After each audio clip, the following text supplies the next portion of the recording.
All right, if you look behind me, you see a pair of doors sitting over there, a set of doors. Now those go to a 34 Ford Coupe. I painted those last week because when I do a paint job, I paint it in pieces. Excuse me that I got a stuffy nose. I'm a little bit sick today. But you know what? I'm still here fucking working and showing you how to do it right. Speaking of doing it right, what are we doing that has to be done right? What are we doing? Well, let me tell you what we're doing. What we are doing is painting the car that those doors go to on Saturday evening. Right now, it's 7 o'clock. My friend Pete's here getting her done. Let's go in the paint booth. Let's see what the situation is and find the solution to fix the problem. Welcome to D.I.Y. Automotive School with my friend Pete and Minnie, the body shop girl. It's everything you need to know about cars and more.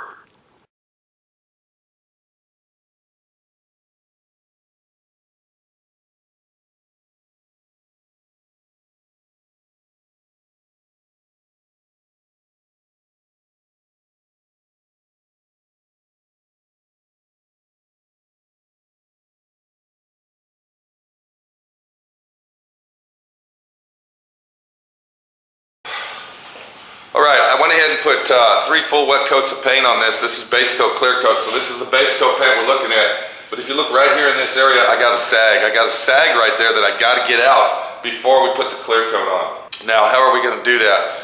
Well, we're going to take a white ball for one. This is a paint and body style white ball. Okay, this is designed specifically for paint and body. It's a lint-free, tack-free rag. I'm going to go ahead and use a paint stick. If you notice, I've taken a paint stick and I cut it down to a very small size. And then what I'm going to do is I went ahead and I trimmed my paper down to fit the stick. So I'm going to go ahead and I'm being very careful here. I don't want to get water on the vehicle because this is going to have to be a semi-wet, semi-dry sand job.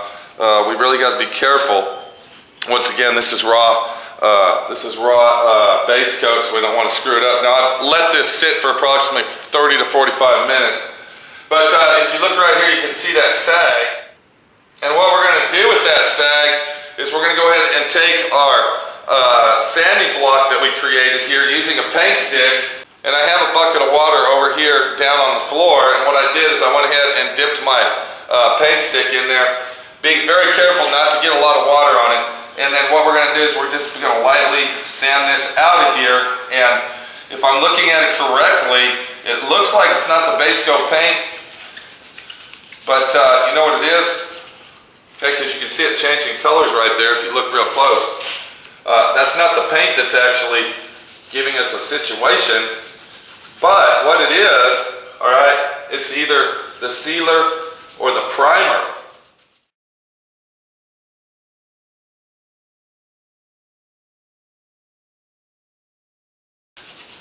So when we put our sealer on here, we must have gotten gotten a little bit too thick in this area.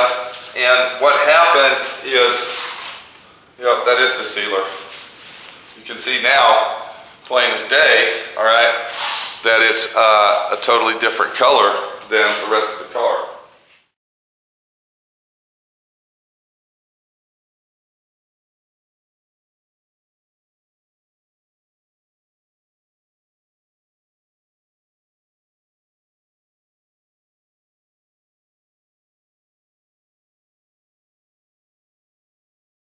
So we're just going to work that down and keep sanding until it's a flush mount surface. Because we do not want to have any runs in it once we put the clear on it.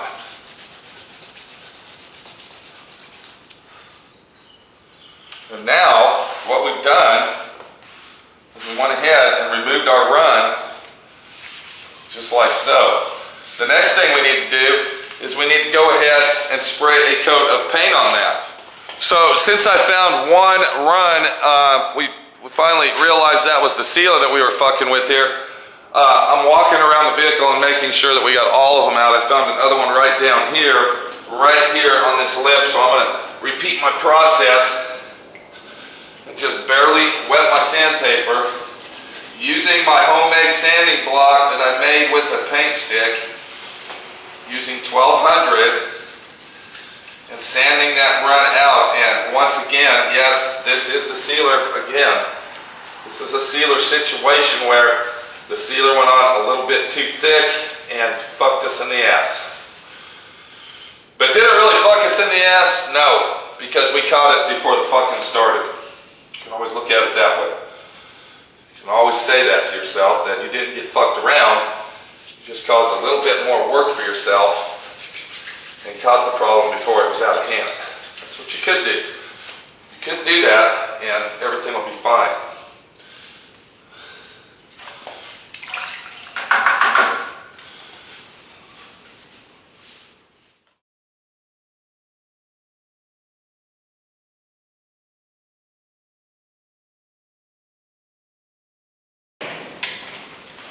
Alright, so once we sanded those out and once we got them where they're all feathered out and gone, we want to take a nice clean white ball. We want to make sure that all of our water and spots and whatever else is gone.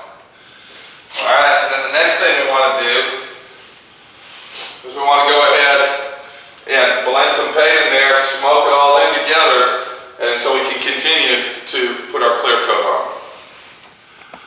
And before I paint it, I want to show you, if you can see right in there, you can see that was the sealer because it's light gray, so that's the situation we have. And then, of course, up here on by the glass as well, same situation. That was the sealer, and it caused a situation. So now we'll go ahead and apply several very dry, fast coats, blending it in and covering to hide, or hide to cover.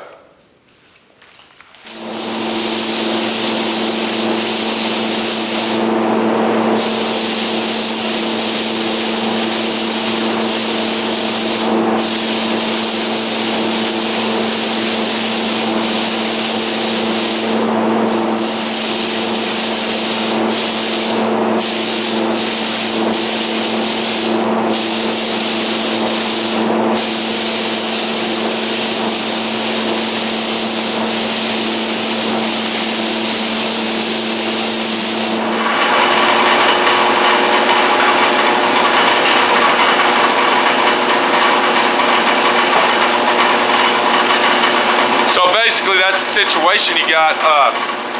You know, sometimes you can't see those minor runs in your sealer until after you put your base coat on. Always remember to keep your eyes wide open and always be watching everything on the vehicle or whatever you're painting. Scan it very, very close everywhere you go all the time, because once you put the clear on, you're pretty much fucked. If I would have put clear on that and didn't see that and then went to wet sand it down, we would have really been screwed then, because it's just another nightmare and another story. And if that ever fucking happens over here, I'll be glad to go over it with you. Until then, this is Pete, my friend Pete, your friend Pete, over here at D.I.Y. Auto School, painting a 34 Ford Coupe, trying to get her done tonight. See you later.